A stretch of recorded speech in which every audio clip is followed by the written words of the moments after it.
Well, we are back from vacation and getting right back into it. So one of the questions I had come up while I was gone and I want to address is a question regarding the VA one-time close custom construction loan, which is where you buy land and build, okay? So this particular question was related to what happens if the appraisal comes in low, if your appraisal doesn't come in high enough for the total acquisition and to support the value that you need to have. So let's kind of go through that. You're buying a piece of land for $100,000. You have found a builder that is going to build you the house of your dreams for $400,000, which includes everything from the trees to the keys. So it includes clearing the land, excavation of the property, connecting utilities, drilling well, putting a septic in, whatever it is that you have to do to get that property 100% ready. All of that is included in that, what we call a total acquisition cost, okay? So total acquisition cost. Then you have your contingency reserve.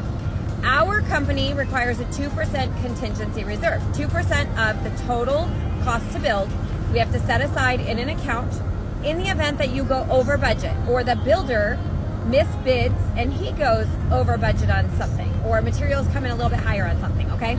Now, you're using a fixed cost contract with the builder, so it's not like the builder can just come back and go, sorry, everything has changed. We've gone way over budget, because you're in a contract with them that states that they are building that house for you for this specific cost. So really, truly, the builder should be the one making any concessions or paying for any mistakes that the builder made in his bid portion of the transaction. However, this is if you go to the tile shop, the builder gave you a budget of $20,000 for your tile for the entire house or hard surfaces, and you end up spending $25,000. Well, then there's $5,000 set aside in an account for that. That's called the contingency reserve. If you do not use that money gets credited back towards your principal balance as a principal reduction once the house is 100% complete and the time at the modification of the note. So you don't end up financing it long term, but it's there in an account for you if you need to use it. And it's a requirement. Now, most other construction lenders are requiring a 5% contingency reserve. We only require 2% contingency reserve. So on top of your total acquisition cost, your land, your cost to build, we have to add the contingency reserve, we have to add the construction management fee, and we have to add your interest that you're not going to pay during the construction of the property. Now, there has been a change to the VA guidelines, and VA is now allowing you, if you would like to make your interest payments during construction out of your pocket. You are not required to, but you are allowed to. So we don't have to include the interest carry in the total cost from the builder, but if you do want to have your payments rolled into the total cost so you're not making payments during construction and not having two housing payments, then you're allowed to do that. So those things all have to be rolled on top of your budget. And then the property has to appraise for that amount, because you're financing 100% of what you are purchasing, what you're spending, and the property has to appraise for that prior to construction even starting.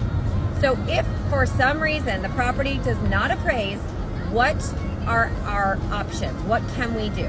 Okay, so there's multiple options, multiple solutions with a VA one-time close. Option number one, you go back to the builder and you renegotiate. Now, builders are probably not going to love this, and it's probably going to be tough for them unless they take it out of their budget, their profit, because they're going to obviously have subcontractors that they're getting bids from for all the subcontracting work that needs to be done.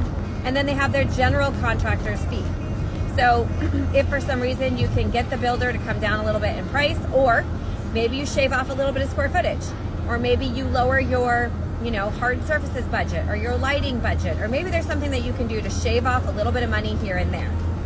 Sometimes we can waive the contingency reserve as long as you know if there's anything that you have to bring to the closing table during the transaction. If you go over budget, you have to actually bring that out of your pocket or pay that out of pocket. So that's not my favorite solution, but it is an option. You also have the ability to pay your interest payments during construction. So if you have rolled that into the total cost to build and it has, increased your total cost to build and the appraisal is not coming in high enough to support that, then you could remove that from your payment, your total cost to build, and just make your payments during construction for the interest only balance during construction. There's another solution. Another solution is what's called a reconsideration of value. A reconsideration of value is something that we regularly do on regular VA purchases if an appraisal comes in low. So for VA specialty lenders, they will be very familiar with the reconsideration of value process. this is where we go back to the VA with an email from you stating, I want to purchase this property, even though I'm buying it for $500,000, let's say $520,000 now at this point with all your costs rolled in. I'm buying it at $520,000, but the appraisal came in at $500,000. I understand. I want to still proceed with the purchase, even though the appraisal came in at $5,000 and I'm buying it for $520,000. The VA will, and we have often seen them do this, issue what's called a reconsideration of value, where they will allow you to finance the $520,000. Sometimes they counter back. Sometimes they say, okay, we'll allow you to finance $510,000. What they do is they do their own research, and they're going to pull AVM data, which is automated valuation data, and they're going to look and see, what do we think this property is roughly worth? Because the VA wants to make sure that the veteran is not purchasing a property that is, way under appraised for the amount that the veteran is spending. And then the lender, of course, wants to make sure that the VA is going to guarantee the loan with a 25% guarantee. And all of those things have to, work together. So those are the main solutions. Now, the reconsideration of value has to be done by a lender who understands how to request a reconsideration of value. They do a lot of VA transactions and they're familiar. Obviously, our team this is what we do all day, every day. We specialize in VA loans. We lend in all 50 states. And we also happen to specialize in the VA one-time close. So if you are interested in learning more about this, please reach out. You can click the link in my bio, which will take you to my landing page, valoanbish.com. That's B-I-S-H, dang base. A minivan literally driving by with his base. Wow, that's fun. Anyways, so yeah, you can schedule a one-on-one chat with me or with Mike if you would like to talk through the VA one-time close in detail, and we can get you more information and more answers for your questions. So otherwise, like I said, we do lend in all 50 states. We do specialize in VA loans. We're happy to assist you guys in navigating this process. It is complicated. There is more steps required when you're buying land and building using your VA loan, but it is very, very satisfying when you are able to accomplish what you want to accomplish and get your dream home built exactly how you want it for the price that you want it and all that good stuff. So reach out if you need us. Again, DM us or visit the link in my bio.